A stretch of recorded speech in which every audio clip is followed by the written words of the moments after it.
আমার বই প্রথম শ্রেণী পৃষ্ঠা ২৮।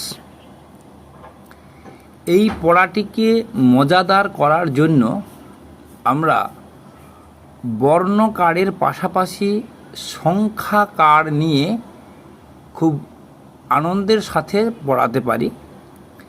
যেমন ২ আর ৩ এই দুটো কার্ডকে নিয়ে ২৩ করা যায়, আবার উল্টে দিলে ৩২ করা যায়।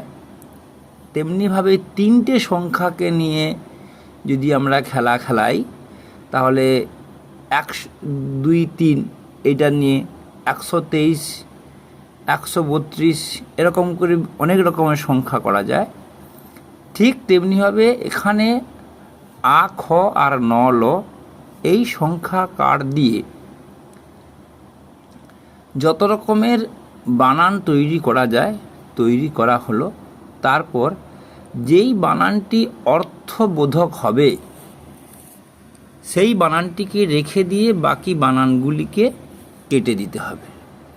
এইভাবে আমরা পড়া খেলার মাধ্যমে ভুল এবং ঠিক থেকে সঠিকটাকে বেছে নিয়ে আজকের পাঠটাকে পরিবেশন করলাম। ভিডিওটি কেমন লাগছে অবশ্যই লাইক করবেন, কমেন্ট করবেন, শেয়ার করবেন এবং সাবস্ক্রাইব করবেন। সবাই ভালো থাকবেন। নমস্কার, ধন্যবাদ।